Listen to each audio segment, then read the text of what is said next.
Say when green to green. Are you ready? Yep. Okay. So I was thinking about it, and I realized that you need to sync with when my audio reaches you, not when the chat reaches you. So I'm actually going to give you a verbal countdown.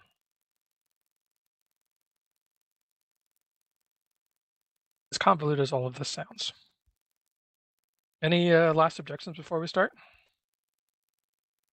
I do have one question. Overruled. Have you guys ever seen the results of giving someone who doesn't eat hot food ingredients to make chili? I think No. you meant questions about the show. Oh, Because we are live. well, I'll make this one quick. Let's just say that you put all of the spicy ingredients into the pot and didn't bother to look to see how spicy the result would be.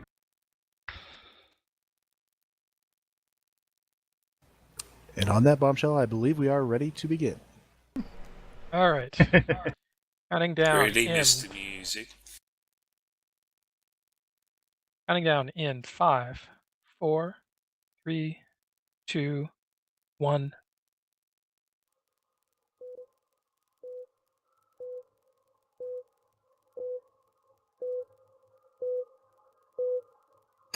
This broadcast is intended for mature audiences. There will be thoughts and opinions expressed that in no way reflect this station, website, or affiliated partner.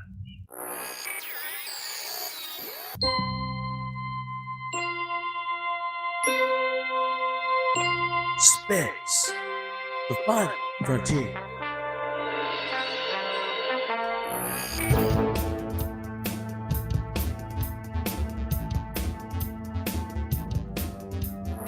Another night of Tribbles and Ecstasy. Hey!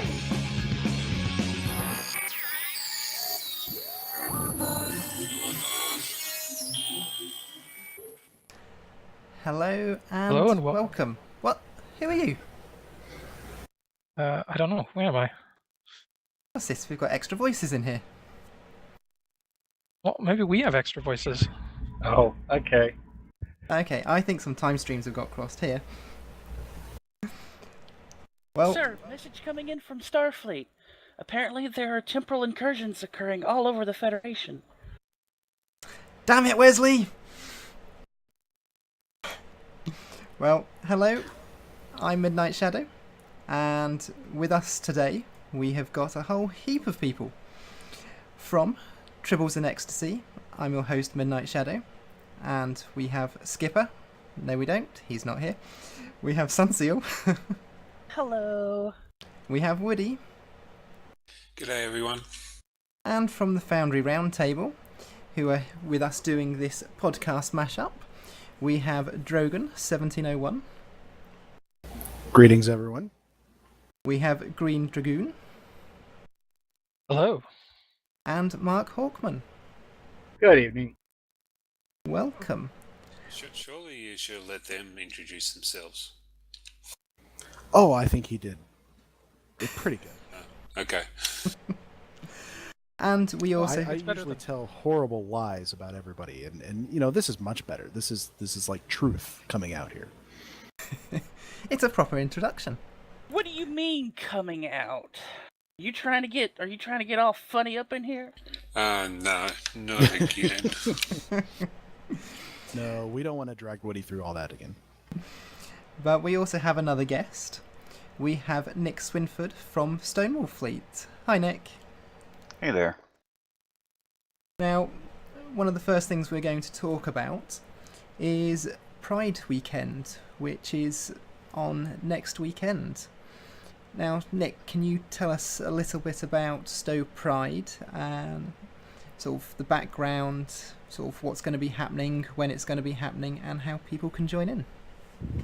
Well, the Stowe Pride, or the Pride Weekend, this will be our 6th year running it, so it's our 6th annual Pride Weekend, and it's basically 2 days of events and contests and prizes and just lots of fun going on in game. that's part of what Stonewall Fleet does as one of the largest LGBT guilds or fleets in Star Trek Online. We've done it, so basically since the game's gone. It's one of our funnest events, and we try to invite the entire community out to come and have fun and enjoy the weekend with us. So when's all this going on then? It is the weekend of July 11th and 12th. We pretty much have events from noon Eastern time to about 11 o'clock at night Eastern time. You can check out the entire schedule of events at stonewallfleet.com/pride. And we'll also have these links in our show notes as well, if anybody wants to check it out. So, what do people need to do in order to join in? Do they just turn up? Do they need to register in any way? For the most part, no, you don't really have to do anything. You should join our in-game channel, Stow Pride, and that's the main channel where we use to facilitate and organize all of the events during the weekend. You can just join that with /channel_Stow Pride. The only event that really needs to be registered with is our PvP tournament, which will be going on all weekend, which the information on how to register for that is on our page. And then we have a Stonewall pageant that will be going on that weekend, which will be a lot of fun that you might want to check out and see how you get ready for it. Fantastic. Now, can you tell us a little bit about Stonewall and the name of the fleet? Because there's actually a meaning behind all that, isn't there? Of course. Stonewall Fleet, it's named after the Stonewall Riots, which were a series of riots in June of 1969, which sort of kicked off the gay and lesbian rights movement. Which is actually really interesting, because a lot of people don't. A lot of people understand it as the pivotal moment that kicks off the LGBT rights movement. But a lot of people don't really realize that what happened at Stonewall, that the actual riots that occurred were started by a lot of trans people. Definitely, as the story goes, it was the drag queen who threw the first shoe that really kicked it off, that for the first time showed LGBT people that they didn't have to take police oppression and oppression like that they could actually stand up for themselves. And that kind of those riots have just had a profound effect, not just locally in New York City, but throughout the rest of the United States, and has grown to the entire world. And that's why today we have pride parades in June throughout the entire world. Now, the anniversary, that's just happened, hasn't it, of those riots, if I remember rightly? Yeah, just a couple years ago we hit the 40th anniversary. And it seems sort of quite fitting, given that around the anniversary time, you guys in America have actually had a sort of huge announcement from the high courts, haven't you? Yep, just a few days ago, on the 28th, we got nationwide marriage equality, which was amazing news. Yeah, I think that's absolutely fantastic, and sort of, yeah, the timing, I think it sort of fitted in well for sort of the equality side of things, and I'm sort of glad that the US is another country that's promoting equality, even though I know a lot of people still don't agree, unfortunately. Yeah, the timing was actually quite perfect. Sorry, apologies. Because not only was it, close to Pride, but it was also the same date that they issued the ruling for Windsor versus the United States, which was another very important step in marriage equality in the United States. But it's also directly related to Loving versus West Virginia, or versus Virginia, which ended the race bans on marriage in the United States. So it's a very important date. Sorry, yeah, just so you know, there's going to be a private members bill for the with the marriage here in Australia, because it's totally different system to the United States. It's all part of the Constitution in the Marriage Act that it's it's still listed as being husband and wife only, or man and woman only. There's a private members bill that's going to be introduced when Parliament resets after the winter break in August to see if we can actually do amendment to changes to the marriage law here. So just so you know. That's good. I don't know how well it's going to go, but because it's all going through Parliament and with like a Congress and the Senate, so it's a bit of a mixed view at the moment. So we just had to wait and find out and see what happens. Well, the fact that the conversations and debates are actually going on is progress. So. Yeah. I think I've seen a few polls have shown that the majority of Australians do support marriage equality, and I mean overall, you have a much better acceptance of homosexuality than here in the United States, where it's still a very controversial issue. It probably does have some controversial issues here in Australia. It's probably just not as big and noticeable as what it would be over in the United States. So it's a bit of it is a bit of a tough subject, because there's people in government who's pretty much says, well, we're not really worried about this. We're worried about getting our economy back up and running again, and and security with the ISIS threat and all that. And so we're not really worried about that at the moment. And the our Prime Minister Tony Abbott, he's pretty much a staunch Catholic. So his views is pretty much nothing's going to change here, even though he's got a sister who's actually lesbian and in the Sydney City Council as a councillor there. So it is a bit of a conversation here, but it's probably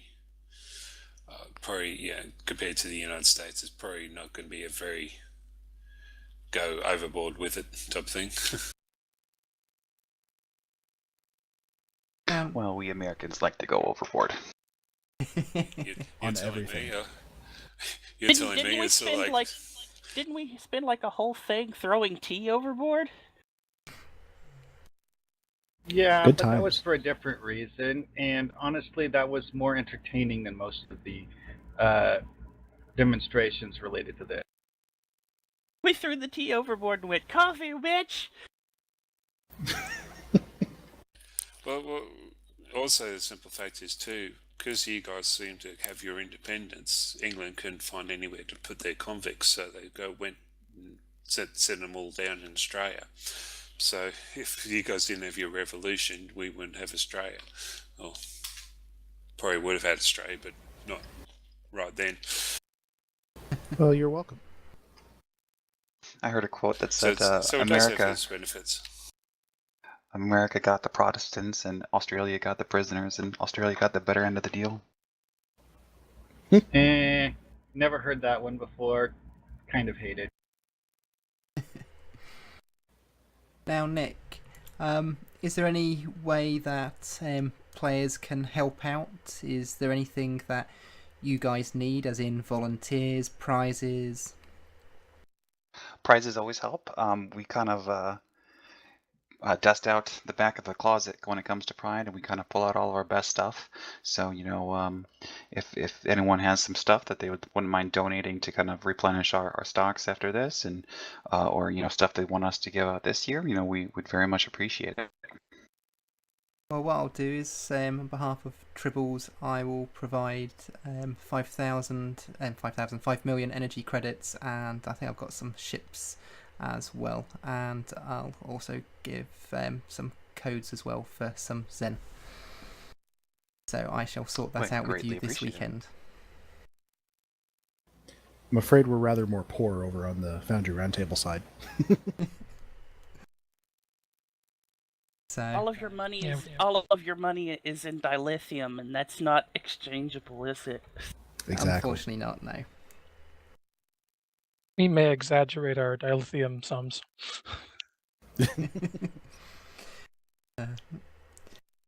Well, thank you for letting us know about this weekend. Fortunately, this year we were able to get you on a little bit earlier than the Friday before, so hopefully a few more listeners can sort of get the message and join in, because it was a lot of fun last year, and I'm looking forward to it this year. Thank you guys very much. I hope you all come down and have a good, fun weekend.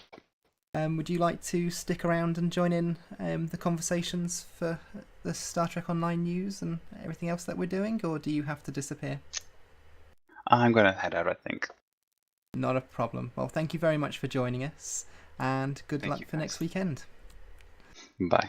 Take care. Now, on to Star Trek Online news. First of all, for people listening live, we have actually got a bonus XP weekend currently going on. So that's for all XP in the game, which is basically a 100% bonus, if I recall. And that is going on until Monday, 6th of July, 10 a.m. Pacific time. Yeah, I think a lot of us have definitely been utilizing it. I know I've already gotten a character to 50 and working on another one. Oh, it's definitely good if you've got some extra recruits which need to be leveled up. So for anyone who got some extra Delta recruits recently, which still need a bit of leveling up, now is a good time. Especially if you run some of the missions that you haven't run for the first time, because that gives you a lot of XP to begin with for the first runs, and you will be able to get a bonus on those, so definitely worth getting in game this weekend. Now, we've also had a new roleplay blog, so it's another one of the Tales of War.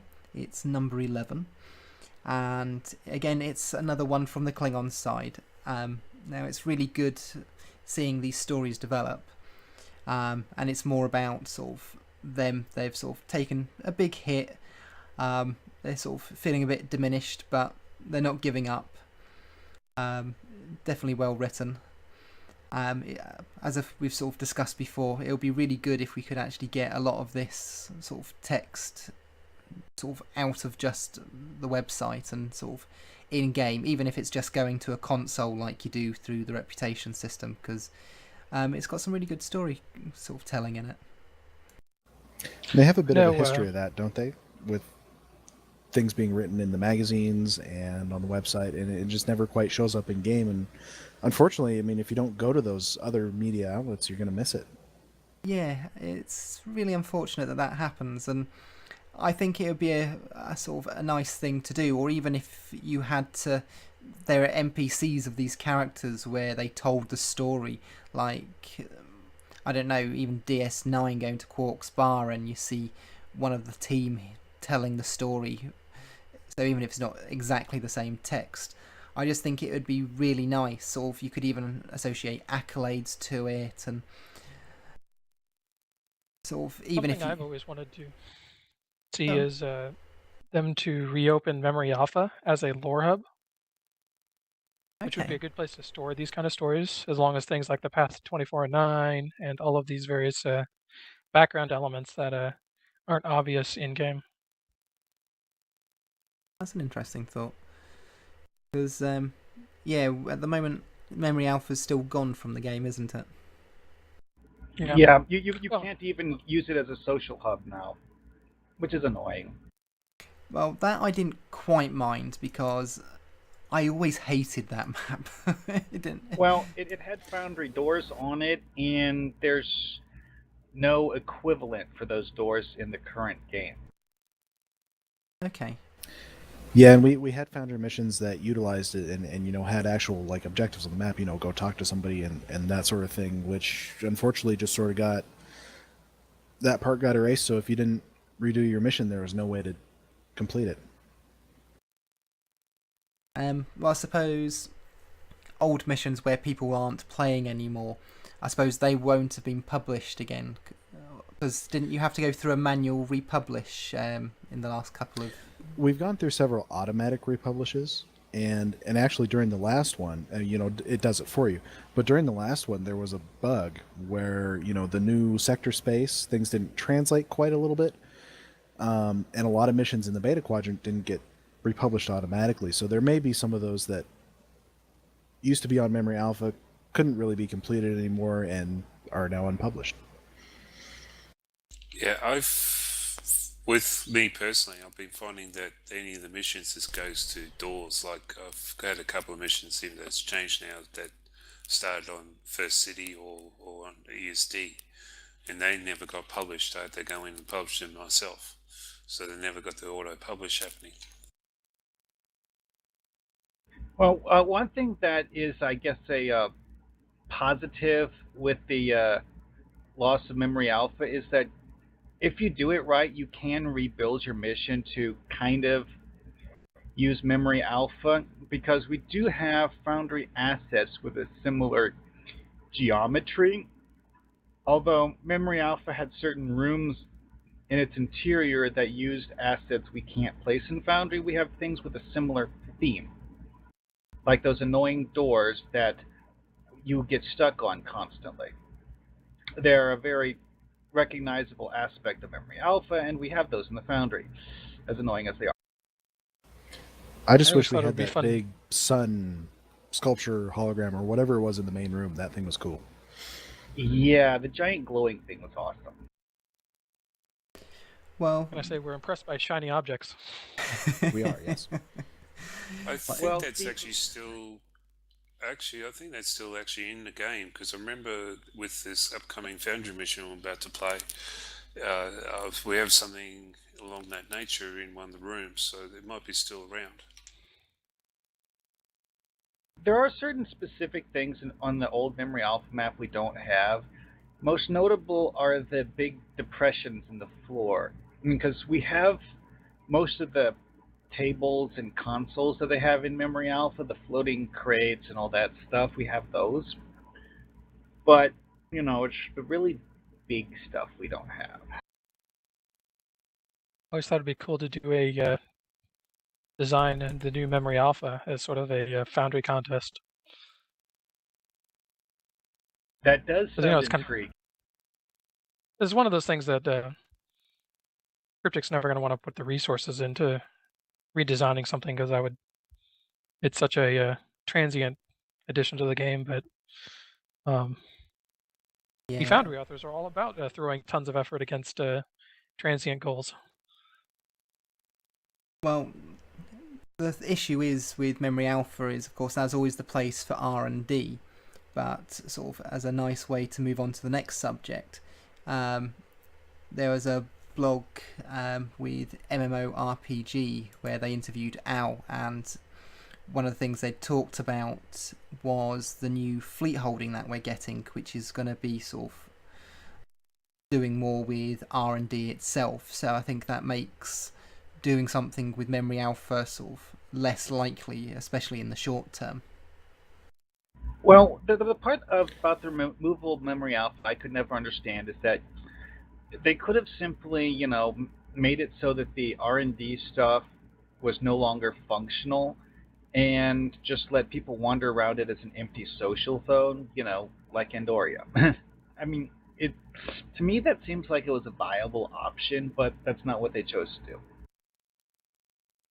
I think it's one of those cases of, I mean, I don't think most of us will agree that for the most part, memory alpha is kind of an eyesore.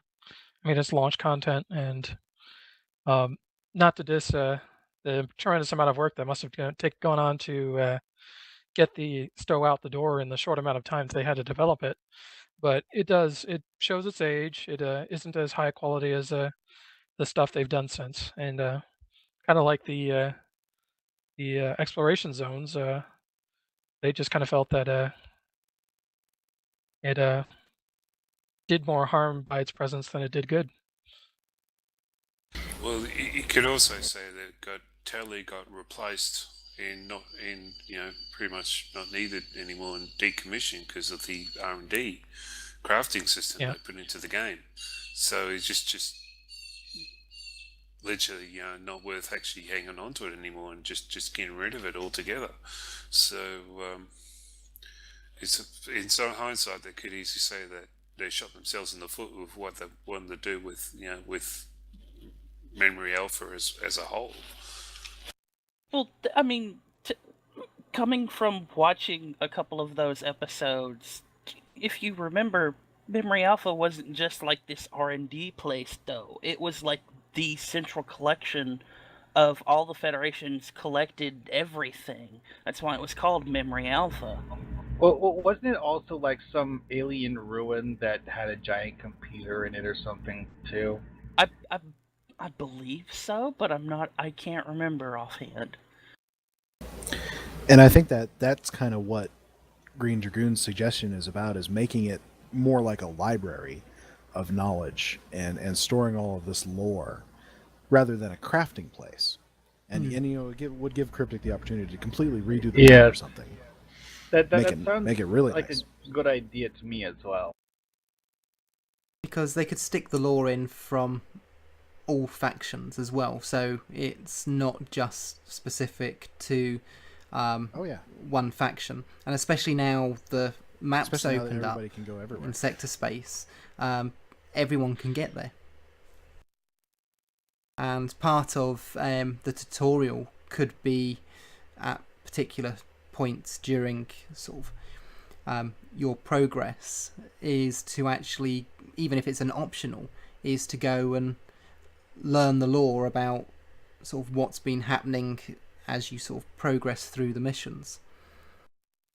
And the best part is it could be considered another free port, kind of like Deep Space Nine is, so that Klingons would actually be able to go and do their stuff there as well. One of the best things about the sector space revamp is that now that Klingons can simply fly north to Battle Group Omega, they actually have a social hub that they can go to without going all the way to Qonas or DS9, because previously they did not have one on the north side of the galaxy at all. Can Klingons beam down normally when the event is not on? They enabled that recently. I think that came with the new sector relaunch. Just new Ryza, not old Ryza. No, not old Ryza. Yeah, the classic map is still Federation only, I believe. But PAX I checked that Radica. out today when my Gorn beamed down. But yeah, in the Foundry Roundtable Twitch chat, Pax Radica actually mentions about the classic Ryza map as well being one of those areas which isn't really used anymore. Although, unlike Memory Alpha, that's still accessible. Classic Ryza was never used for anything, ever. As a vendor that sells the terraforming systems, and that was it.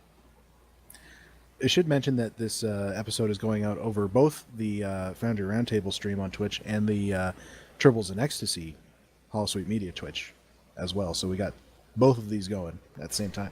Yep, we're mashing up the Twitch streams as well as the podcast. So, one of the times that you want to cross the streams. Yes. and of waiting course, it for all the came about. universe to end since the show started.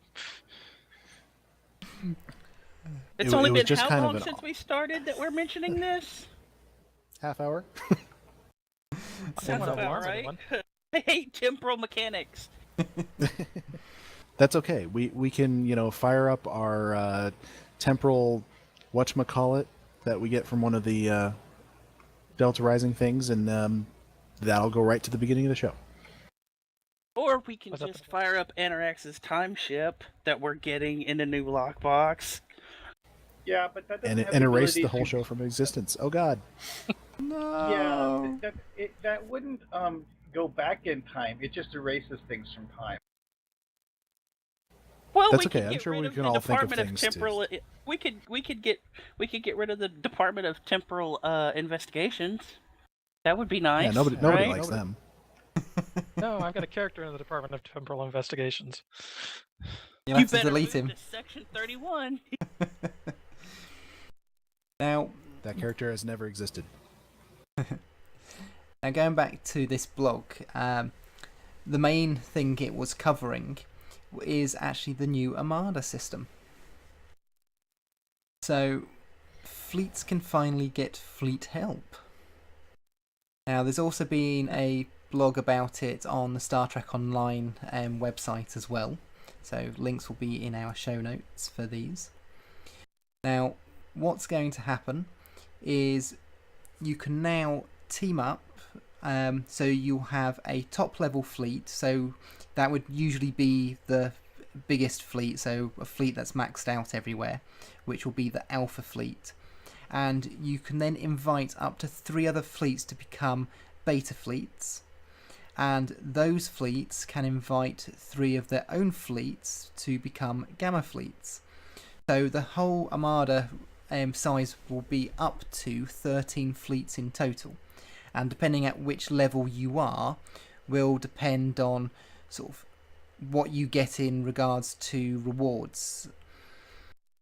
Now, they've built in some systems in place, so in order to invite and sort of boot fleets from the system, a bit like with the sort of top rank for the actual fleets themselves, there's going to be cooldown periods and voting and things like that, so people can say no, I don't want them to leave, and or if everybody agrees yes, they're all to be left immediately, it'll go a lot quicker.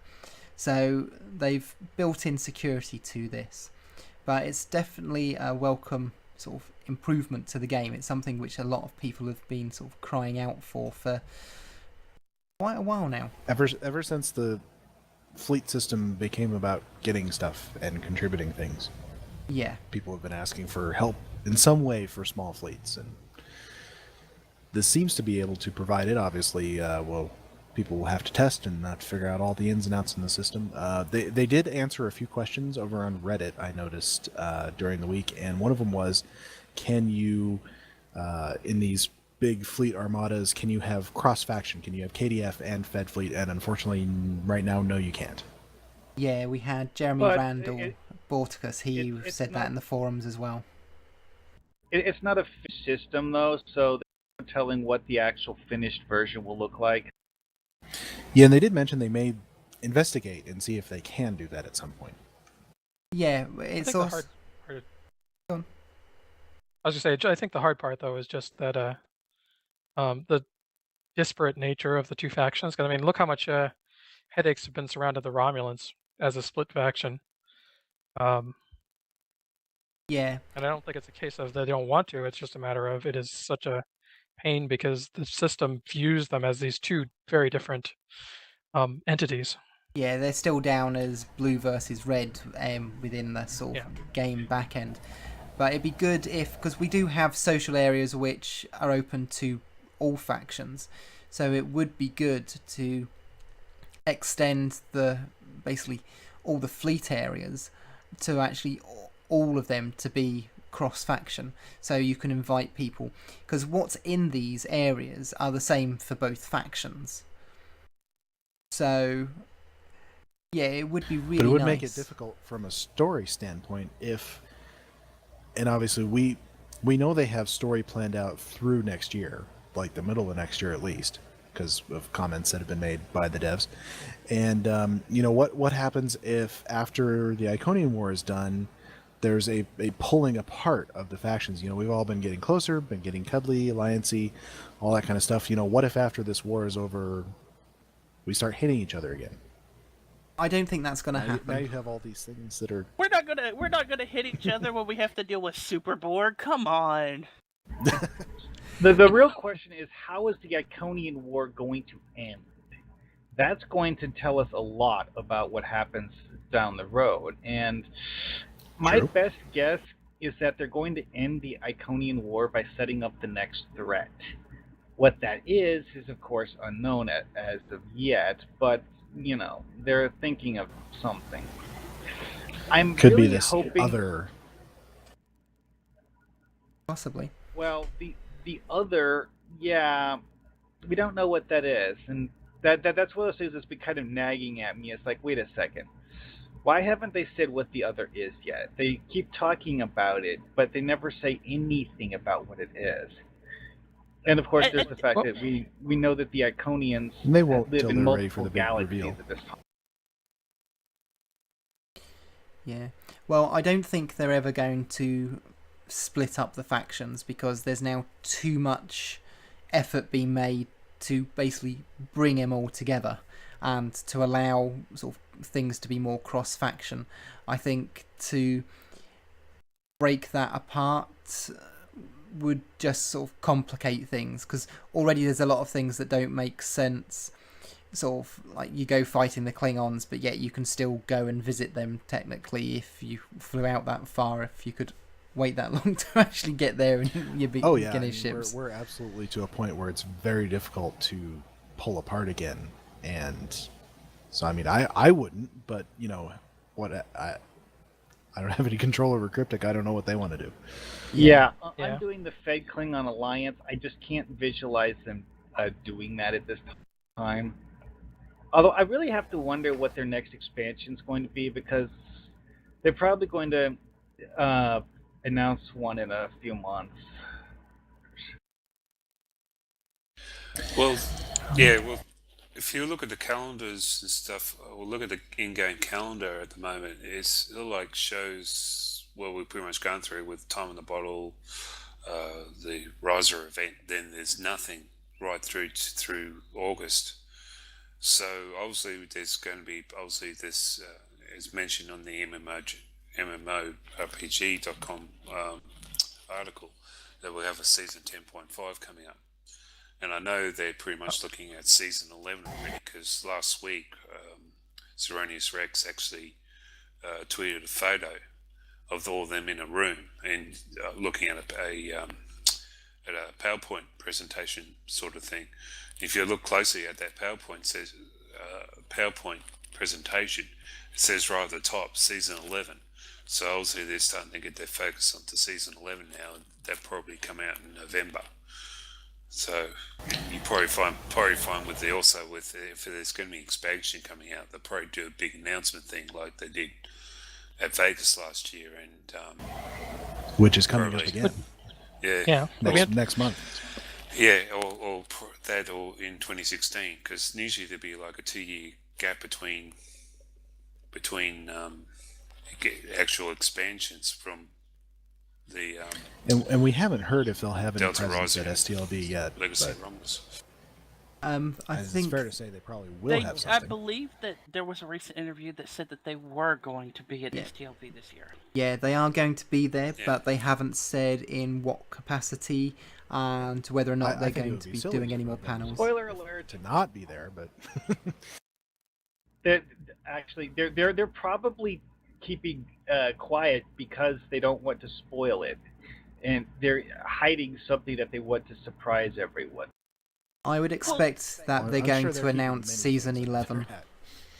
Well, here's the thing though. The way the MMORPG article read, it seemed like all of this stuff with the new fleet holding and everything was coming out the same time as the next featured episode.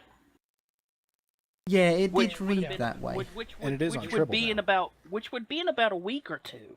Yeah. So, but they haven't said when it's coming. Yeah, so we're just estimating. Now, I think what we do know that is coming with 10.5 is the next fleet holding, which is the science station, the Krenim science station.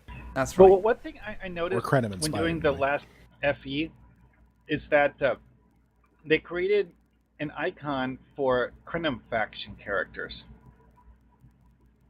Because if you click on one of the Krenim NPCs on the ground in the mission, it'll pop up a little standard box, and it has this green version of the logo that you had inside Anorak's ship in the TV show. I didn't notice that. That's pretty standard for every NPC faction. They all have their appropriate logos.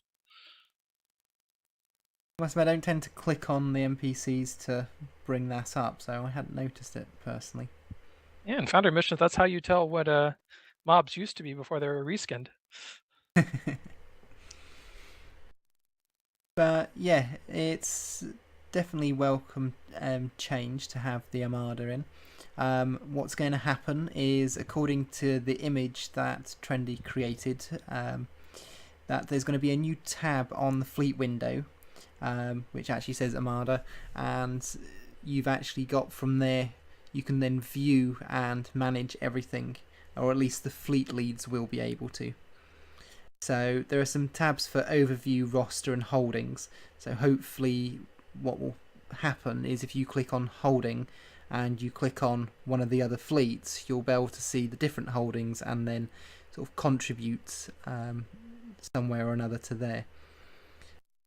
Countdown till people start naming their armadas Armada and Armada 2. I'm going to go with that's going to be taken the first day. Correction, first hour. By me, because I loved Armada. Gotta get on that. So no, I only have a little personal banking fleet for my Delta recruits only, so I don't think I could be an Alpha fleet or anything. Gamma at best. Yeah, I've got 3 personal fleets that could very easily be Gamma fleets. But I think it could be beneficial for that sort of thing, because then, I have all sorts of projects that I'm never going to finish myself. I don't really even plan to or anything, but I could be a part of Armada, and people from the fleet above me can contribute to my projects and get their fleet credits that they need, and I get the things done. And by people from other fleets, she means random strangers that you may have not met. But hey, the important part is that the projects get done.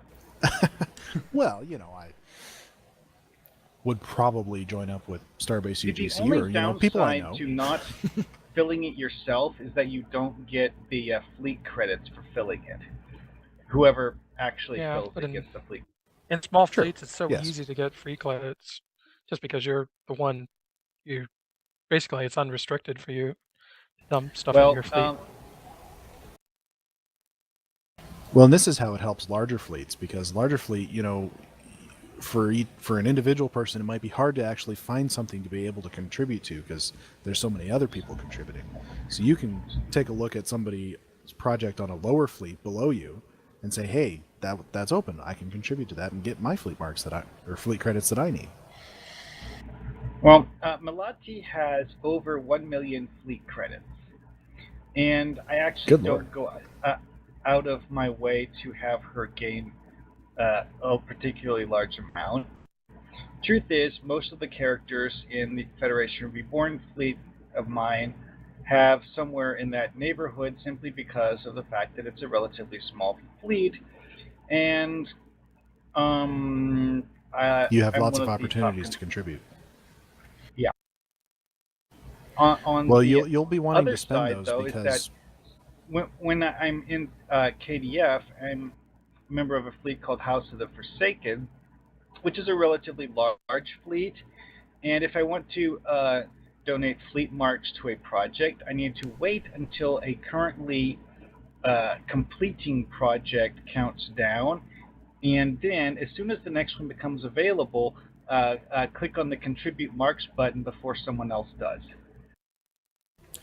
Well, you'll be wanting to spend those fleet credits soon, because part of that new holding is some things that give you extra trait slots. They're quite expensive.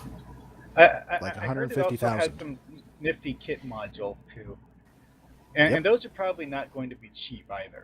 Hopefully, what we see with the new fleet holding is actually kits being put into R&D. For the love of God, let us upgrade the kits. Sure. Well, I've never seen R&D as part of a fleet anything, so maybe they will make R&D recipes something that you can buy from your fleet for that, but that's about the extent that I can visualize them doing that. Yeah, it's definitely going to be interesting. Yeah, it's definitely interesting to see where they're going to take this R&D thing as part of the fleet holding. Tired of going to Starfleet Academy to click the button for request R&D assistance? Now you can do it in fleet holding. Well, that costs 1,000 dilithium, so I don't do that. It's just like, no. Take my hard-earned dilithium. It's the only way to get the R&D DOFs. I've already got the R&D DOFs. Wait. Get them off the exchange. Well, no. Just wait for the next my Romulan DOF box to come out. One thing to remember is that Aegis is a special thing because they're all bind on pickup, so you kind of have to do the R&D thing if you want one. That are open a certain specific lockbox because apparently. What was it? The last Xindi lockbox? Not the most recent one. The first Xindi lockbox has a Jefferson Hawk DOF that comes out of it, but you can only get him if you open the lockbox yourself. And you have an empty slot on your DOF roster when you open the lockbox. That sounds like a bug. Apparently, if it chooses him as a reward, it goes directly to your DOF roster. It doesn't go into a package that you can sell in the exchange. In your inventory. The rest of the DOFs that you get that way can be sold on the exchange, but not Jefferson Hawk. Or his Rom or Ferengi counterpart was a Gumar. Gumar, on certain occasions, you can, if you're lucky, you can get him from the Request R&D Assistance mission, which for most people is going to be how they get an Aegis DOF. I know I got mine from leveling out the old system.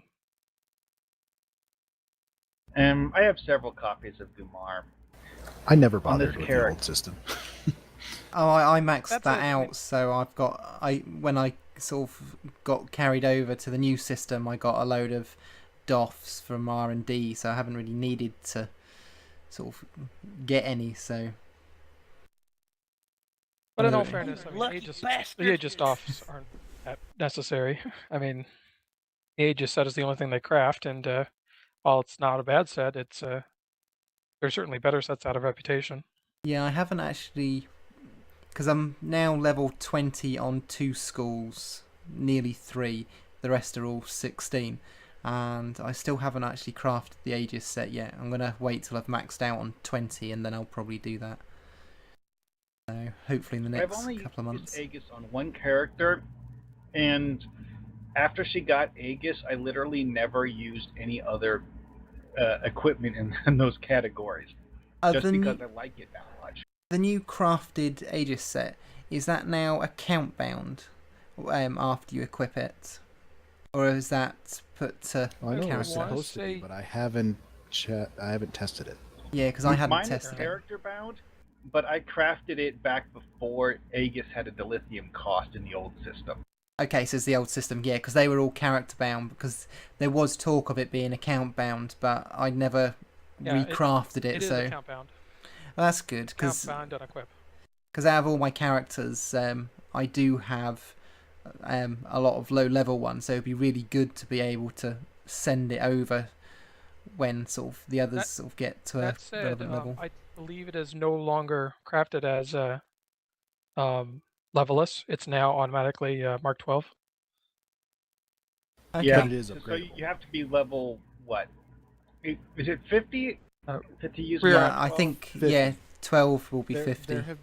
There have been certain items, and I honestly can't remember which ones now, that I have observed that you can equip before 50, but most of them not. Okay, I just looked at my Aegis, and it says Rear Admiral upper half. Okay, so that's what, 45? 45, yeah. Yeah. Or when you can start using Mark 12 gear. Interesting.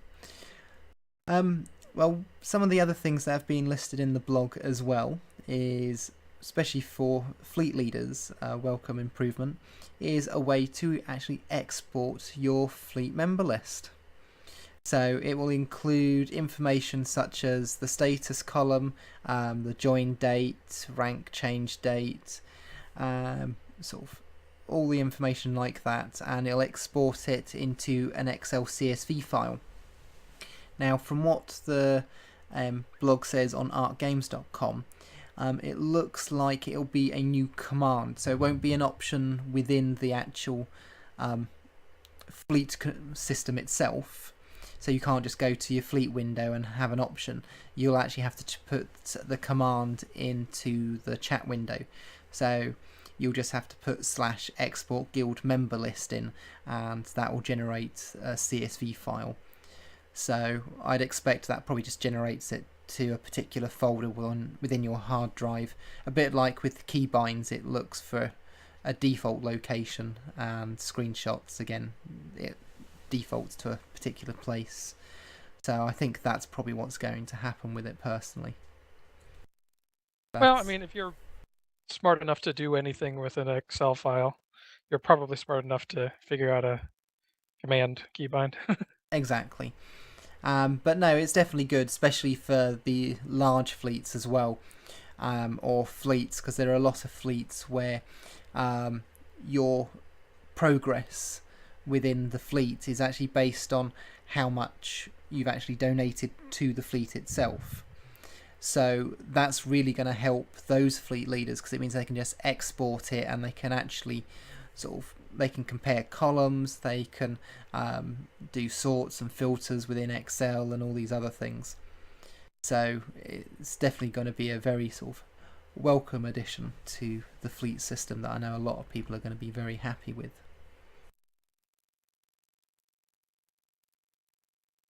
So moving on, we have Thomas the Cryptic Cat Maroney. He tweeted that all the recruitment posters that we've got for the Carrion War, he has actually uploaded that to his DeviantArt page.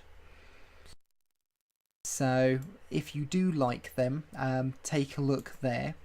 And he says to download the 6K plus resolution ones, just follow the download instructions they had in his tweet. Basically, you right click and save as instead of just clicking on it. I haven't actually checked it out properly myself. Links will be in show notes, and I've just put the link. DeviantArt has a special button in its user interface for downloading the full-size version of whatever you're looking at. And that always gives you the largest resolution. What you see when you're looking at it on the page may or may not be the full-size version. The person who uploads it has several options that they can choose on how it's displayed. And you actually are allowed to choose not to let people see or download the full-size version of whatever you put on DeviantArt. I can't visualize why someone would want to do that, but it is an option. It's for commissions and copyright. So if a person actually commissions an artist to do something, the artist can still publish it just without the full resolution and lock out the full resolution, so that the person who commissioned the artist can have the full resolution version. Ah, I see. Also, it has the option to put a little stamp thing on it, so that when people do download the demonstration version, it'll have that little logo imprinted on it. Watermark is what that's called. Yeah, that. From the days of actual paper. If you guys remember that. Yes. Yeah, but back when people copied books by writing them by hand. Wait, yeah. There was a day where we didn't have pads? What? What are you talking about? We still use books all the time. Well, I've just brought up the tweet from Back Thomas. before the printing press was invented. His instructions for download is on the DeviantArt page. There is on the right, click the download button to get a high resolution version, and then in brackets it's 6K plus resolution. So in order to get the download link, you actually need to go to the image. So click on the image first. That'll bring up a bigger version for you to see, and on the right hand side from there will be a download link. So yeah, if you'd like to go get those, for the people with us live, we've actually put the link in both chats, and the links will be in the show notes for you. Zeronius Rex also made a Reddit thread, or joined in on Thomas's, I can't remember which. She doesn't use DeviantArt, but she uploaded all of the posters that she made as well. Do you have a link for that handy at all? I will go find one. Yeah, thanks. If you can put that in the show notes, then I'll make sure it's available for everybody.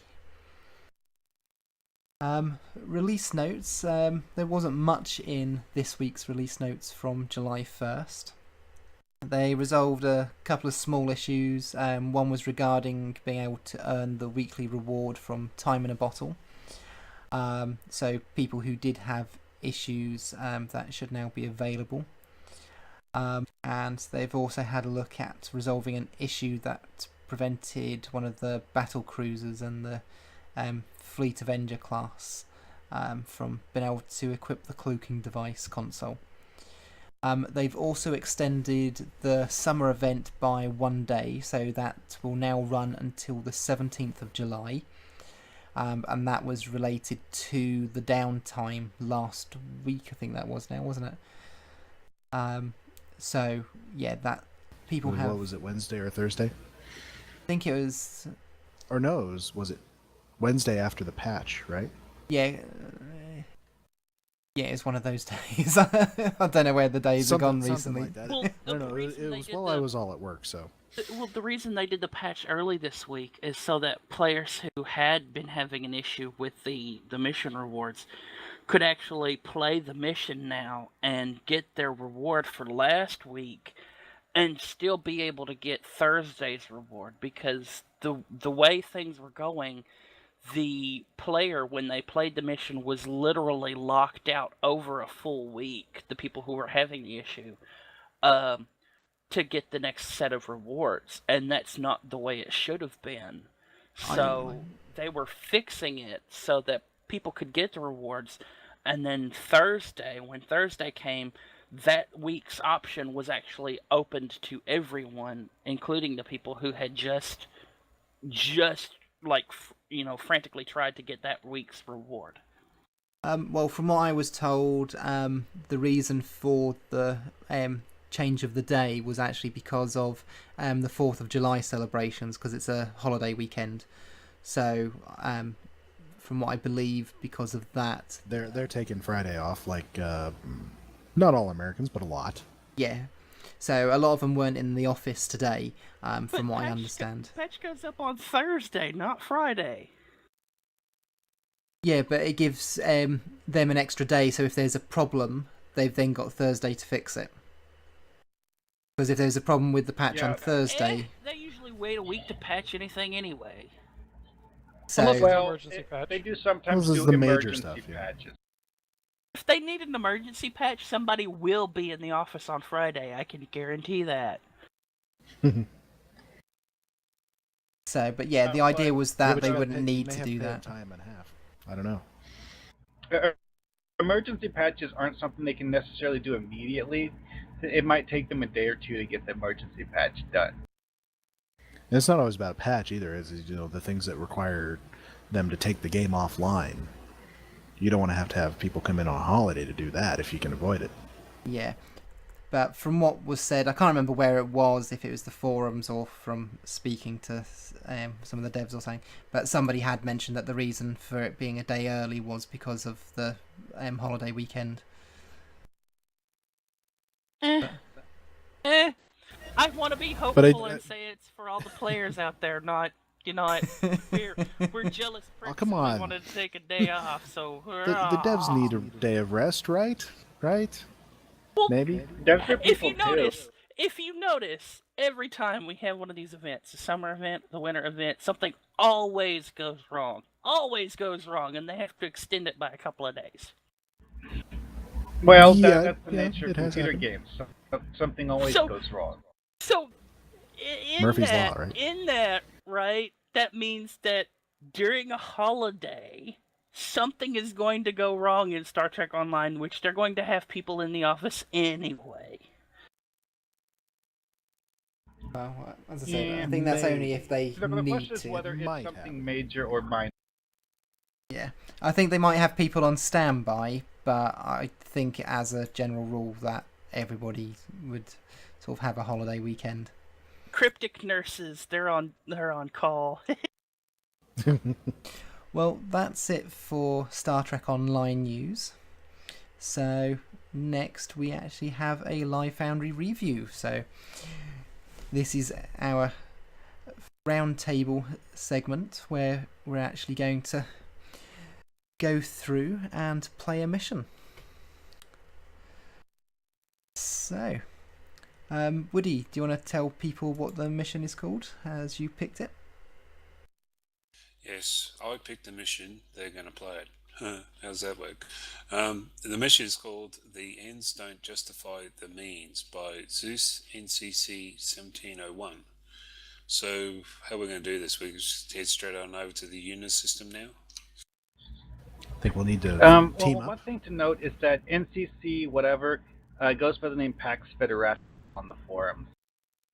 Okay. It's a different author, actually. It's not different Pax. one. Yep. So we're going to go over and play it. So we'll make a team and all that. And Yep. Go over. All right. Who's making team? I'm just taking my summer equipment off because the last time I went to do a mission is just like, I've got a floater and a power board. Damn it!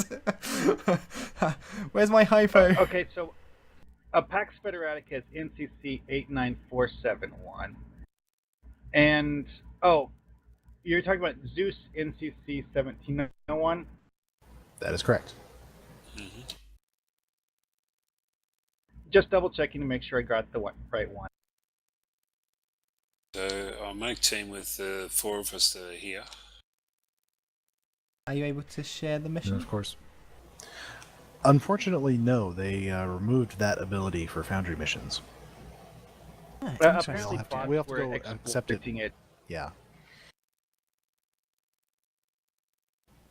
We have to do many things to combat exploiters. Yeah, it definitely is a constant issue. As the saying goes, and this is why we can't have nice things. Yeah, darn. We had Farktoid on the show one time, and I mentioned the thing about with all the QA stuff, testing and stuff like that, and he should be getting, of course, his fair share of exploits. He's got to sort out and look at and figure out how they do it. And he says, some of the exploits he comes across and stuff like that, and they go, how on earth did they find that? Couldn't hit the Foundry. I'll see you over at Eunice.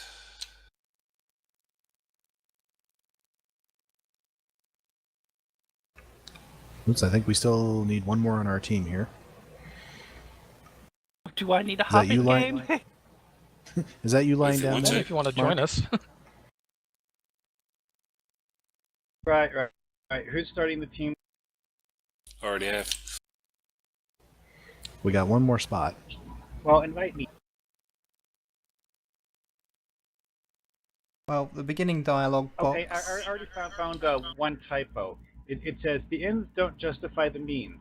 The first objective reached the mystique, except that they left out the E in reach. There were only a couple typos that I noticed when I played this mission earlier this morning. It was mostly free, which is a good thing for any author.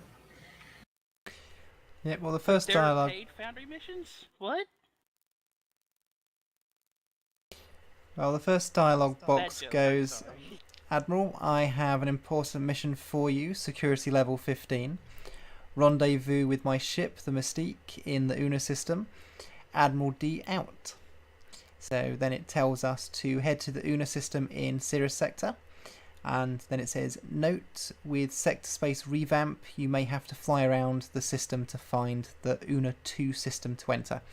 So it's good that they've put a nice little tip there. So people just don't get lost. Yeah, I had completely forgotten where the Una system was, so I used the list. Yeah, I'm going to have to do that because I'm not sure where it is. If you go to the map, it's just sort of like about 1 o'clock from Riza. Yeah, it's actually really close to Riza. Okay, that's cool. Yeah, so I notice it every so often when I fly down this way, go past it, and I see it flick up, and say, "Oh, I'll go play that." So that's what I'm doing. I wish they would add the parts system to the pop-up above Riser rather than just only That would be classic nice. and resort, because having to close that and then click something to depart the system is, or at least have the usual exits map button enabled. Now, Woody, do you know if this is Zeus's first mission? Does he have any others? I can have a look. Looking at lists, making sure it's not the first. One suggestion that I would make to the author here is to make the prompt something less generic than enter una 2 system.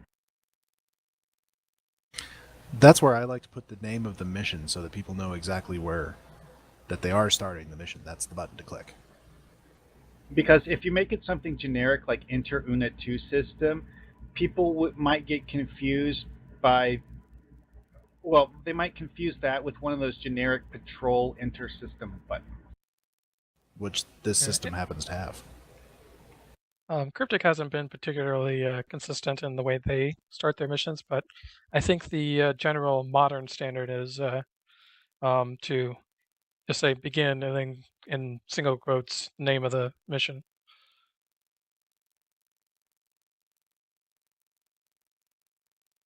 I wish I could get into something like this. I mean, honestly.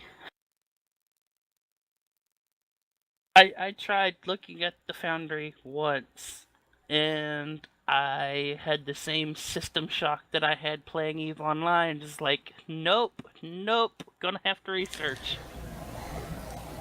It's complex, but it is doable. Not just like EVE Online is complex but doable. You just have to sit there and look through it.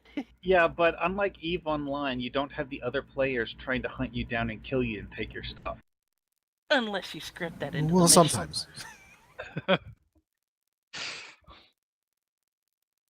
Idea for a future Right, Foundry Roundtable episode. Okay. There you go. This is the author's only mission. Only mission. Okay. All right, nearing the Una system, Captain. Enter. I do like that he didn't load up heavy exposition in the beginning of the mission accept. Yeah, and an easy way to get around that is to have the initial contact say, something about the, some reason they don't want to discuss it on an open channel, come see me in person. Then you can do exposition.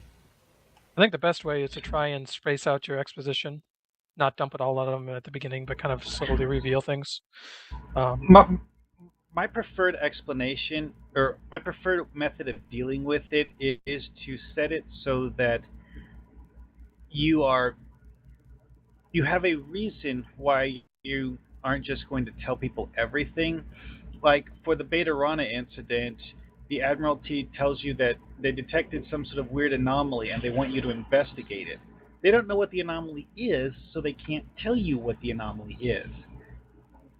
They're sending there for you to find discover out what it is. That's why they're sending you in the first place. If they knew everything, they wouldn't need to send you. So we need to hail the Mystique, which is over to the left.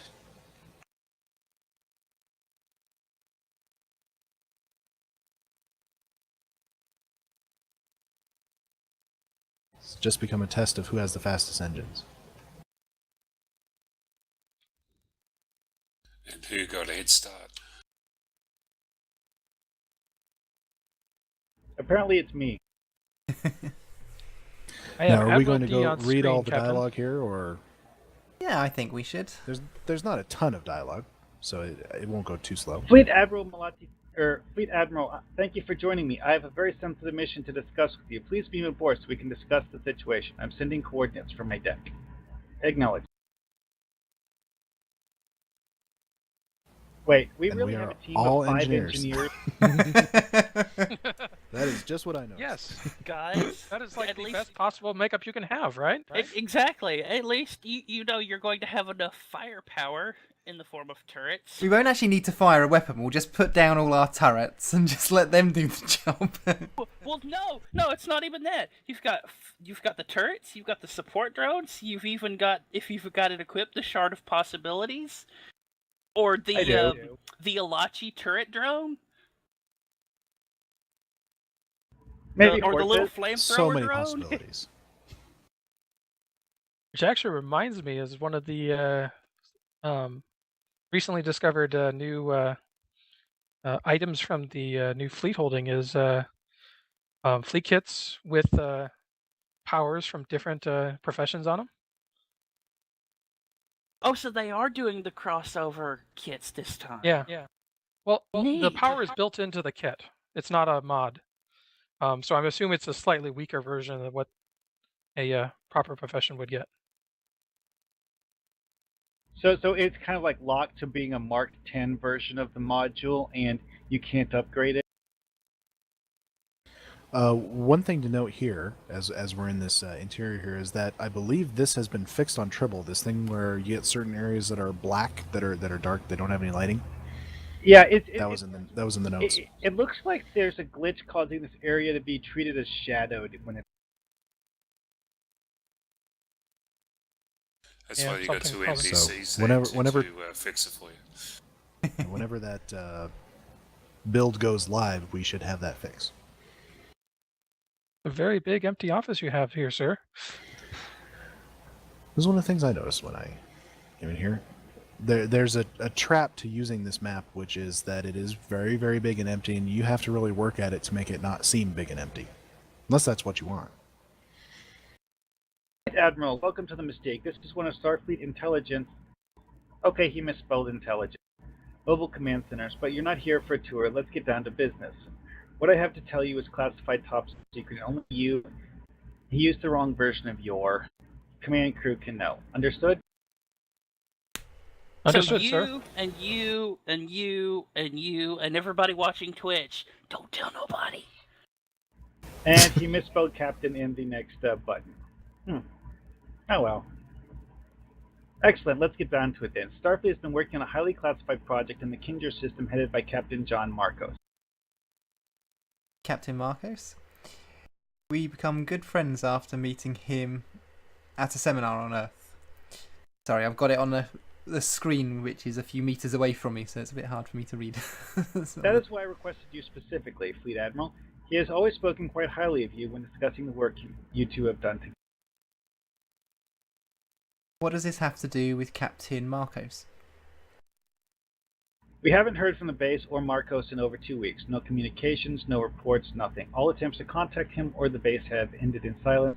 We don't have the resources to track him down right now, and that brings us to the reason of this discussion. Fleet Admiral, we need your help, off the books, to find out what happened to him, and if he has defected or gone rogue, stop him before anything bad can happen. My crew and I won't have any Starfleet support? I'm afraid. Okay, we actually have a fleet of 5, but whatever. He doesn't know Apparently this is written The as more a the solo merrier. mission. Yeah, this is written for solo. Yes, sir. We'll most set of them. course to the Kinjar right away. Course set in, waiting for you to beam back, sir. Energize.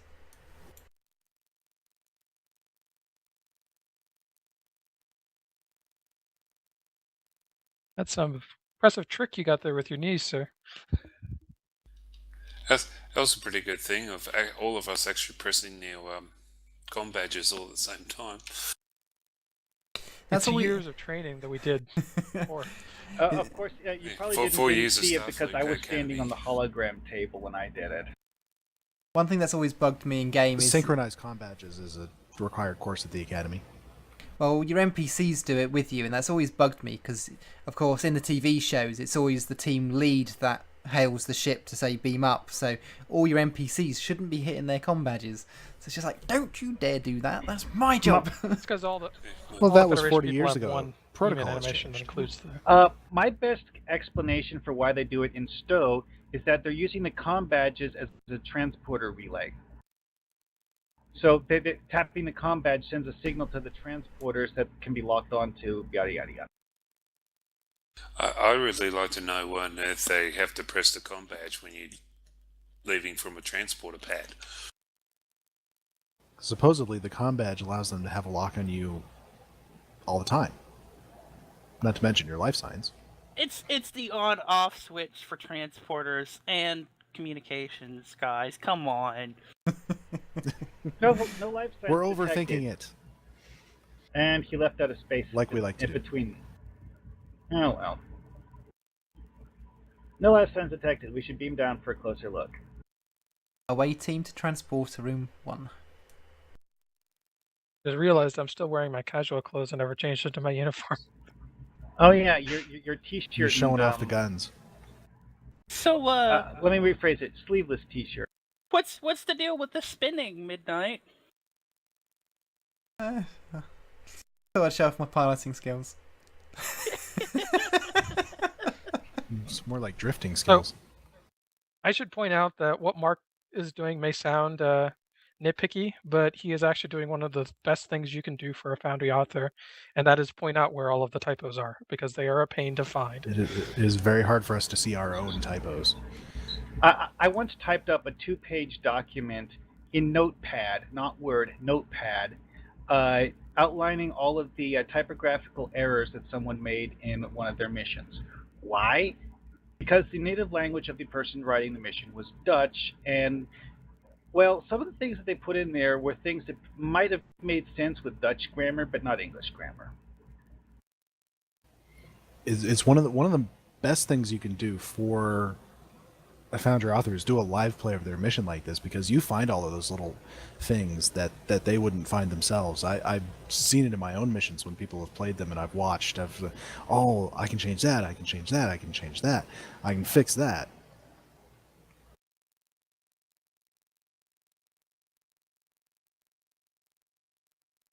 Woody's late. They synchronize our or beam like ups, but we certainly don't our beam downs. And or like when you run a mission with Woody Valley, and the first thing he does is jump out an open window that you didn't think anybody would jump out of. If Woody remembers that. I don't remember that, actually. That's alright, it was like 3 years ago. That's probably why. Sir, the lock panel is set for a certain biometric signals. I don't think signals should be... All right, never mind. However, Yeah. scans Well, are he showing did a misspell certain, though. Okay. However, scans are showing AIM. a faint power signature coming from underground. Scans indicate the power is coming from a source away from the base. If we find the source, we may be able to find an alternative way in. So we need to find the back door.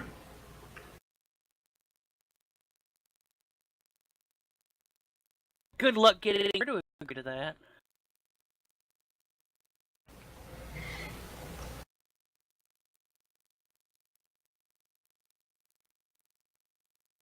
Did I ever tell you that I love frosted boots? As he scoots away from the rest of us. They're part of a well-balanced breakfast, actually. Thank you, somebody, for making a cereal joke there. Well, Scans that do was not pick up anything simple unusual. prompt. But we should proceed with caution. Everyone stay alert. Guessing there's a thing down here. Set phases to stun. Said phasers to vaporize. Oh wait, I'm not using a phaser. Got my Mako on.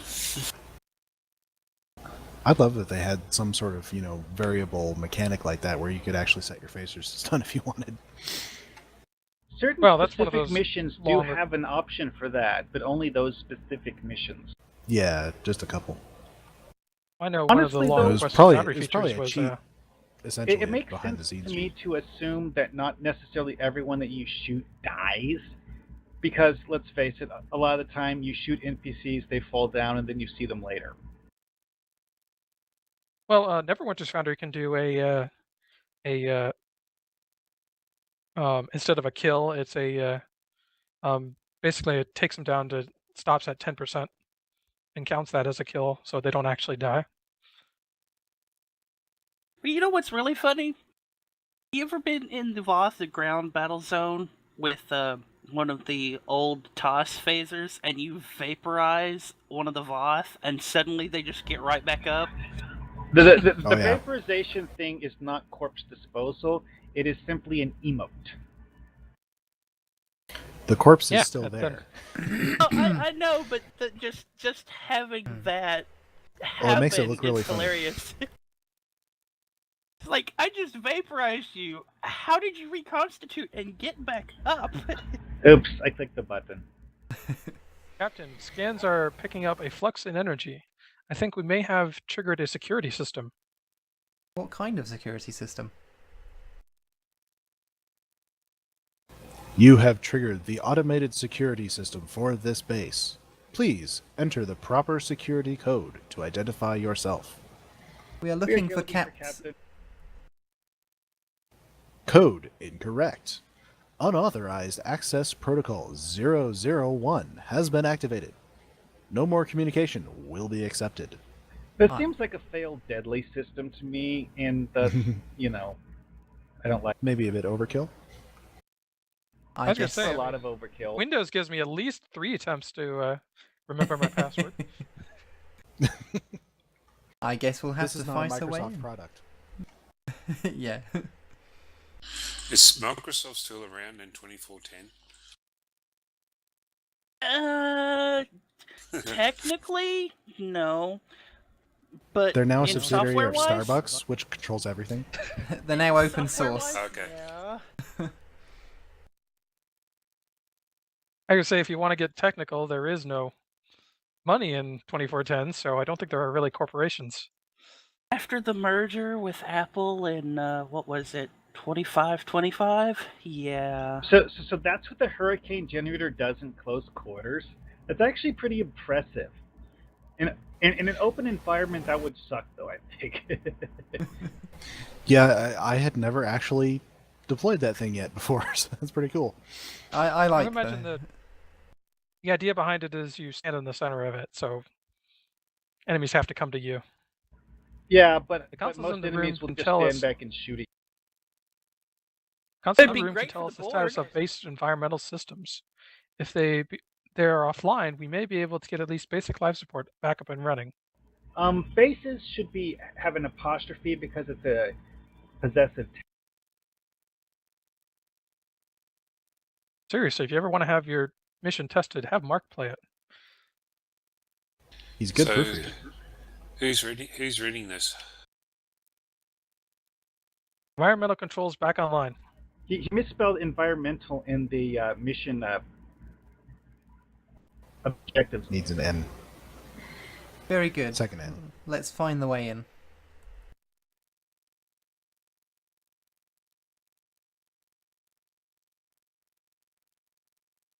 This is interesting what he did with the pipes, because I've done similar things in missions, except when I did it, I attached them to the ceiling. Yeah, I liked this when I first came through here. I was like, it's kind of neat because we're going in the back door and we're following these conduits along. It's like, it's something you might actually do. Yeah. Probably the only thing I find with these automatic defense drones, as usual, it's a reskin of different characters, but it probably would have been good to actually use the Terran Empire groups instead of the Gorn and Klingon groups. What enemy type was that? Because that was kind of pitiful. That was Gorn. Gorn, I think, right? Yeah. Well, there are 5 of us here who have lots Because of nice gear on. That's what I sort of mean, because it's all like he's put And we're on normal. like Gorn and Klingon groups down, but of course they have those animal. Now he masters does say something about that characters. later in the dialogue. Yeah. So he does. Okay. There is power to the left lampshade it, behind you might that say. door. We should be able to Yeah, reach just- the interior of the base. Acknowledged. Acknowledged. Midnight, you're making me sick. It's the pop-ups. It seems to get stuck when moving. It's really annoying. We should stay alert for any automated defense systems while we look for information. Understood. In case anyone's wondering, I came up with this white outfit during the last Winter Wonderland and never felt the need to change it. We'll call it your stormtrooper outfit. Yeah, that's the first thing I thought Or of snow after trooper. I finished making it.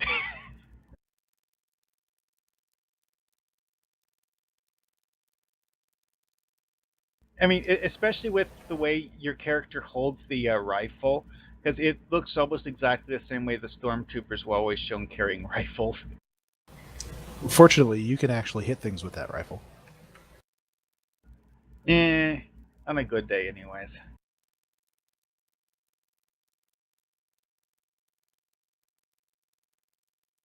See, This now looks it's like a a meeting proper room of Hollow some Suite sorts. media show.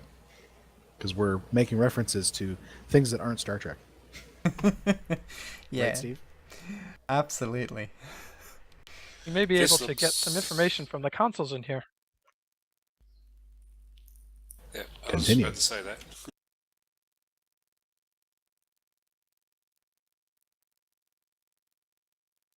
I don't know if people can hear it in the background, but I do have some thunder going on. Expecting a It's weird we thunder. got some thunder going on in this mission. Yeah, I felt the hurricane was appropriate. Yeah, it is a relatively short range effect, isn't it? Yeah. Look, it's Yeah, a but if you can display from Memory Alpha. They're pretty. It still exists in our minds. Hey there, little display. We We were need talking to kill about you things. earlier. They're outside the room.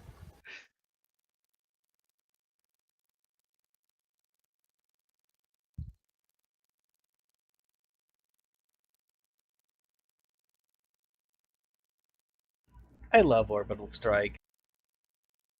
Yes, and against it, all other Mine's powers are better. meaningless. These crates are putting off readings of boromite. That's an ore used to synthesize. No, it can't be. That's used to make omega molecules. Omega molecule? Starfleet wouldn't. Oh, We should yes, they investigate would. more to be certain. Agreed. Well, the first thing that pops into my mind is that boron is an actual element and not a dangerous. This is I think he is said boromite. boronite. Or boromite. Scans like confirm dilithium traces being of nothing like borate. lithium. If they were making a omega molecule weapon here, we need to find and stop it. The entire galaxy could be at risk. He misspelled omega Acknowledged. in this one. So what we have here is a Federation captain who's gone rogue and is making an omega weapon. That spells trouble. Is that a breach of the Prime Directive? Well, he just didn't Reach want Not the to. Prime Directive specifically. He wanted to hurry up and get Do you through the want an Omega orbital strike? reputation Have a system. look at this. I can say it's a breach of the Omega Directive, but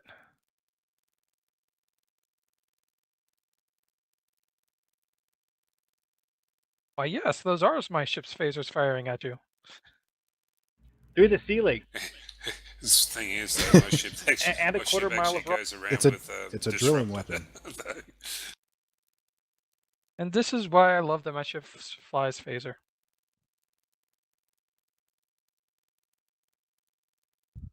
So do you have some memory alpha things here? Hope that's a memory alpha thing. Now, one thing He I put would together recommend some to him. interesting collections of consoles because, as far as I know, it doesn't have this particular collection of consoles as a single object. Well, we do have One them. thing I recommend to him is to start using some walls to kind of break up the big open space in here. Makes your rooms seem a little bit better if they're not quite so big, and then you can Also, set some different objectives in those rooms too. if you were to arrange the objects in the interior and make it feel like the giant open space has a purpose, that can also make it feel less like a void. Yeah, like You there's can some, always some clutter the big ground with some central dead element. people. I mean, because Some central element or something. Well, like with the main room on Memory Alpha, that was an enormous room, but it didn't feel like a void because of the way it was structured. And these are things that authors tend to learn as they get better and better with the Foundry. Yes. Be nice, but I guys. like that this he is is his first Foundry mission, remember? Well, and Sure, I do and like don't that. wanna- I mean, he is putting down lots of objects, lots of custom objects. He's not just using this and not putting anything in it. So I mean, he's graduated to that level already. So that's good. It's not actually an empty room. It just feels like it because it's Interesting. The automatic defense system is programmed with multiple race attack protocols. That explains the Klingon weapons in the cave and the hallways. However, there are encrypted files. If we link with a ship's computer, we can use the superior computing power and decrypt them. That was a cool way of explaining things. I actually think that's a reference to... Yeah, he's explaining why he has to reskin other mobs to make it do what he wants. And they push the button.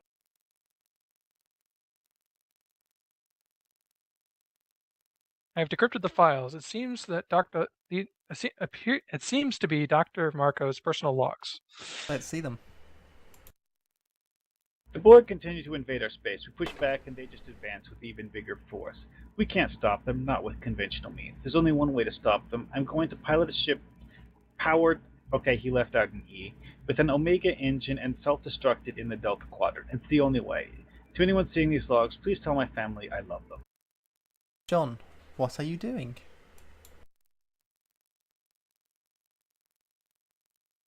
Ship to Captain. Ships are warping in. We need you back up here right away. Acknowledged. I've downloaded the logs and severed the uplink. Very good. Engage.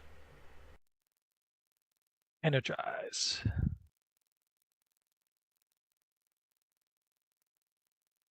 Does anybody else notice how similar this is to the whole Voth arc? I would go with inspired by. Never did actually find. I guess, yeah, they were. They wanted the Omega so that they could actually create their own pocket of space, like literally, so they could be xenophobes in their own space. Yeah, they literally wanted to be able to seal off their region from the rest of the galaxy. The thing is, if you went around the Voth, it would have worked, but it was their idea. The thing is, if you went around the Voth area, you learned that the reason they're doing that is because basically they're being attacked, and they just want to sort of be free of people bothering them, and so they want. But we don't. Did we ever learn who it was that was actually fighting them? It was the Borg, wasn't it? Undine. It's the Undine. I couldn't remember. Because in all the little cutscenes, the weapons fire isn't Undine. It's like that Borg green. That weird disruptor plasma kind of green. I've been able to locate Dr. Marcos' warp trail. Pursuit course laid in. Well, that was quick but brutal. Well, considering we're a max level. Maximum warp? I can tell you it lasts a little bit longer when you're solo. Engage. A little bit.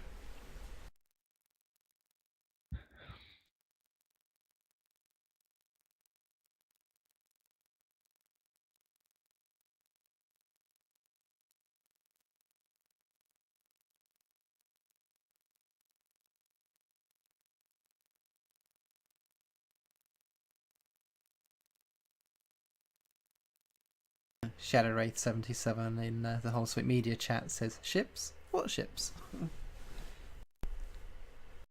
You mean those puffs of smoke that appeared on the sensors?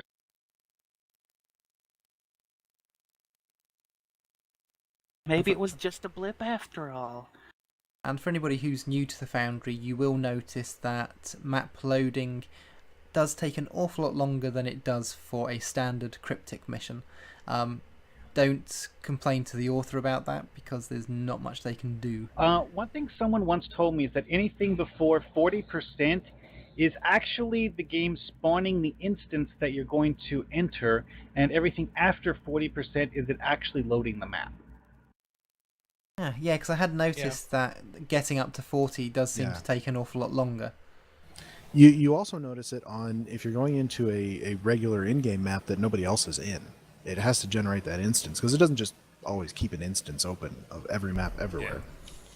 Yeah. It's same It only generates it if fleet people are holdings going too. into it. Yeah, fleet holdings is where you see it. Yeah.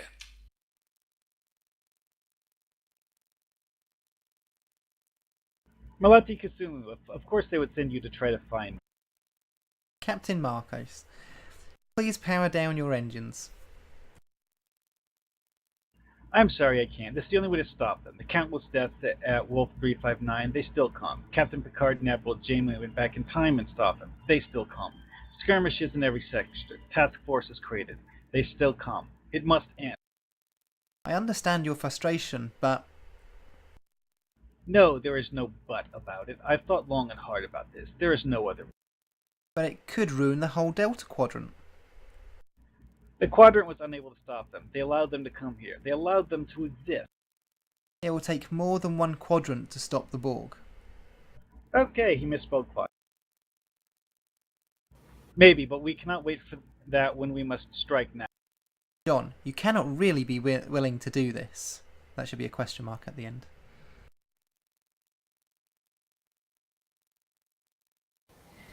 Admiral, we can fire a graviton pulse that will overload his beams and shut down the Omega engine. I'm sure we can talk him down. I have thought this through. Okay, he misspelled sacrifice. Of the Delta Quadrant is a small price to pay for the end of a greater enemy. John, would you ruin your legacy like this? I'm sorry to let you down like this. Then don't. Please don't make me fire on you. Do what you must. Ready graviton pulse. I'm sorry, Admiral, but there is no other option. Perhaps, but I can't allow you to do this. Sensors are picking up increasing power levels from the transwarp gate. I think there should be a comma instead of a period after Fleet Admiral there. Fire pulse.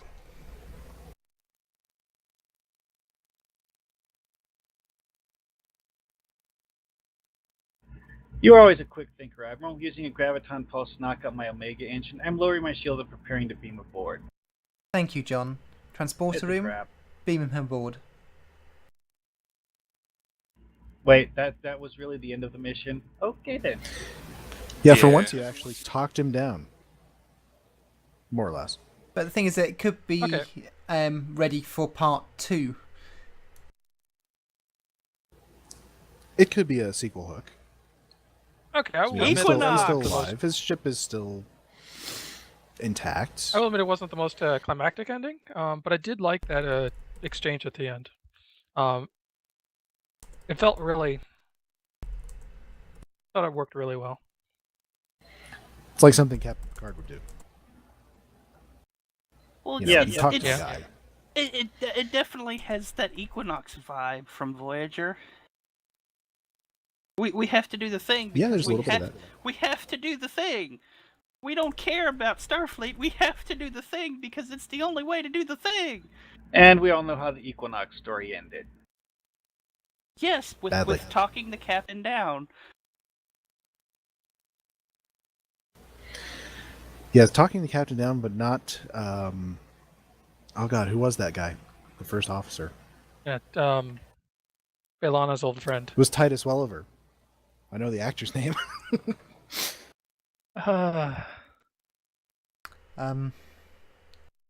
Ramsey, no. Dude, Ransom. they refer to each other by their initials. BLT and... they call it BLT. What did she call him?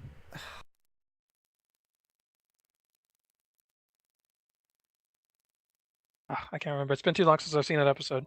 You're just gonna have to go and watch it again. Also, new Stow enemy. Those aliens! It's true, this isn't one of the Delta Quadrant races we haven't seen yet. Well, one thing that I've always been curious what Cryptic would do with if they were to use them is the FGC-47 life forms. Why? Because it's one of the rare occasions where they introduced a race that wasn't a humanoid, but also wasn't like either A, ridiculously evil, or B, ridiculously powerful. They were just, um, well, they the main conflict with them was that they didn't really understand people or humanoids in general. I suppose I should say. Maxwell Burke, and I got it That's just it. as Captain PF Dennis typed it in our Foundry Roundtable chat room. Hey, Cap. That's right. So, Because what was his nickname, though? What? What was his nickname? Oh, I don't know. Coming Captain PF Dennis? I think it was just Max. Because I'm sure he had a nickname as well. You Yeah. know what enemy I'd like to see more of? Memory Alpha doesn't say. Maybe it was I'd just like Max. to. What's that? I'd like to see more of that whatever that species was that was like the spider in the web when he was trying to convince Janeway that she was dying, and he was like vying for her immortal soul. Yeah, the near-death copy of her father. Yeah. Yeah, I kind of hated that one, and I'm happy never to have seen it again.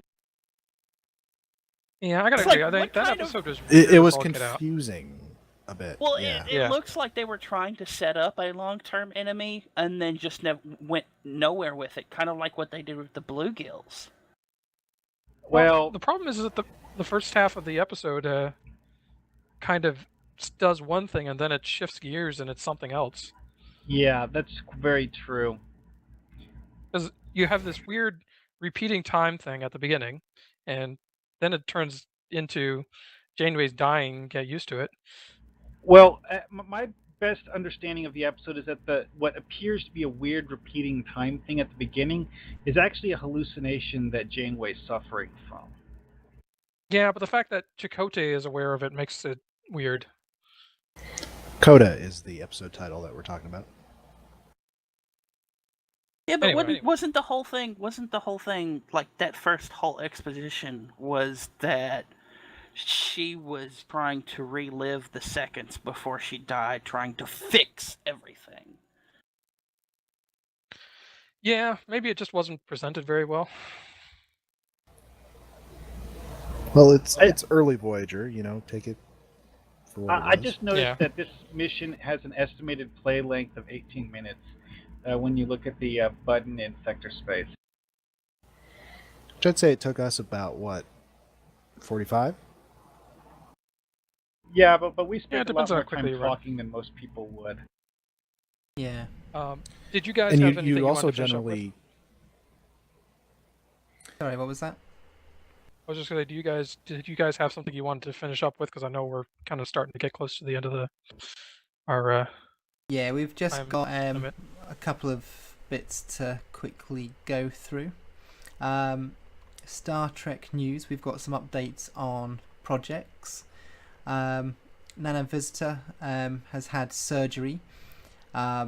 She tweeted that she says, "I haven't been around." She's had a 5-hour surgery to remove a bone growing in her spinal cord, which she had on Tuesday, and she says she's all good now. So I hope she has a speedy recovery. The Star Trek Captain Pike Indiegogo that was looking to hit the 50,000 target, which, as we mentioned last week, has been met.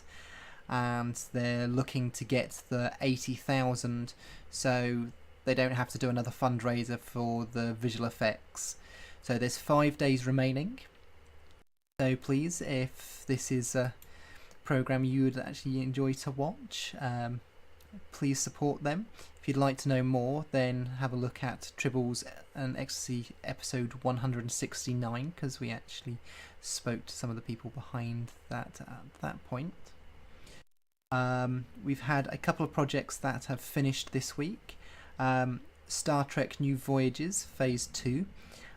They completed theirs. Their target was 20,000, and their first stretch goal was 50,000, which was also hit. Again, if you'd like to know more about that, we interviewed them in episode 171. The second project to be completed this week was For the Love of Spock, which is the documentary film by Adam Nimoy. So this was the project that he started going through with his dad before he passed. The goal was 600,000, and he managed to raise 663,000. If you'd like to know more about them, our friends over at Priority One actually interviewed Adam Nimoy in episode 227. So please take a listen to find out more about that one. I think also that I heard that they were For the Love of Spock. That was actually the most successful documentary Kickstarter that they've had on Kickstarter.com. So congratulations. There's been a few updates from Star Trek Anthology. They've announced that they've got some shoots coming up for A Logical Solution, which is the title of the episode. They've been shooting some scenes for that, and they even made the local paper. In 8 weeks, they're doing the next shoot, and they're looking for donations to help with wardrobe, makeup, props and costs. And there's a link on their website you can go to donate through something like PayPal. So you go to startrek-support-hour-next-production, and you can donate and help them. They've also got a new newsletter that's now available for sign up, and they've got a video where the creator Jim Bray, who we interviewed in episode 159, does an overview of what to expect from the Starship Challenger. So please head over to their website or their Facebook page and have a look. I always like to say that the fan productions are a lot like what we do in the Foundry, just on an even bigger scale. Yeah. And if you want to see more Star Trek, well, especially on the small screen, this is what we've got at the moment. So if it's something that you're interested in and you have a little bit of spare cash, please donate what you can. Even if it's not a lot and it's just a couple of dollars, and you don't do it for the perk but just to support them, sort of every little helps. Star Trek Beyond, TrekCore.com have been releasing a couple of blogs, basically just saying filming is underway, and there's a couple of photos that they've got with the crew out in public, and there's also one with one of the uniforms with the UFP patch. They've also announced that although the filming in Vancouver is underway, there is plans very soon to be travelling to Dubai for another part of the film. So yeah, good luck to all the cast and crew. They've obviously got a tight schedule to get this done, given how late they've started filming and the release date next year. So now I think the final item on today's schedule is a discussion topic which has been put in, which was, how has the top 3 system impacted the Foundry? So yeah, open this up to the rest of you. What about the guys from the Foundry Roundtable first? How have you, as authors, have you found that the top 3 system has sort of impacted your plays, your ratings, and other people's feedback? Well, I would say anecdotally, we've seen increases in plays, especially for people who put their missions on near travel routes. But it's something we were kind of discussing before we started the show. our opinions about it are actually kind of meaningless because I mean the whole point of the top 3 system is to get the Foundry out in front of non-authors. So we're kind of curious to hear what you non-authors think about the top 3 system. Has this impacted how you play? Not really. No. I avoided the like when I go through a system, I avoid patrol missions. So having the Foundry top 3 is like seeing another patrol mission to me, and it's kind of a shame because I know there are a lot of people who do really good missions. It's just it doesn't interest me, and and yeah, people can bring up like the daily rewards and stuff again, but it's just like, why do it? But that's just me. Well, I guess it depends on what kind of gameplay you like. I mean, if you're in it for the rewards, obviously the Foundry is probably not the best paying out, but if you're in it for the story. Yeah. Because unfortunately I don't get much time. Before today, the last time I actually played was the last time I appeared on the Foundry Roundtable, where we tried out the top 3 on that occasion. I'm hoping in the next couple of months to actually get a bit more time in game where I can actually sort of play around and do some more Foundry missions. Because yeah, there's a lot of good stuff out there. Just need more time. But I'm involved in too many other things to really get the time to play some of these missions, and some of the ones which are really story heavy can be quite lengthy, some of course being sort of around an hour in length. I know there's a lot where the stories are a lot less. I've seen some that would be over an hour, and then there's some of the creative people who manage to write a mission so that there's more than one story and you have to play it more than once to get the whole story. And see, and that's another thing. There was the epic 3-hour mission. The Foundry is such a mixed bag at times. I think that's another one of those things that puts me off, is because I know that there are really great missions out there, but if I found a really good story, I'd probably only play that story and not look for anything else, because you can get like these really weird missions that seem to go off nowhere, and it's like, what? And then there's like ones that have the 2 and 3 and 4 mission arcs, and it just gets. There's this place where doing those missions, yeah, some of those missions are consistent through and through and through, but some of those missions, people put those missions together and everything just kind of falls off doing those missions. Like doing episode 3 and 4, things just start falling apart and you're like, what's going on anymore? Well, if you one mission series that I remember from the early days of the Foundry was this series called Flight of the Kitty Hawk. I don't know exactly how many episodes were in that mission series. I think the person who wrote it literally filled their entire mission list with episodes of that mission. Because they managed to... What it was, this ship was attacked by Klingons, and you're sent by Starfleet to retrieve the ship. The problem here is that the Klingons chase them into the dark depths of unexplored space, and you have to go follow them and not only find them, but figure out where they went before you can find them, which of course is an adequate way of making it so that what could be done as a single episode ends up getting stretched out into 24 episodes, and actually is fun to play through even though it has 24 episodes.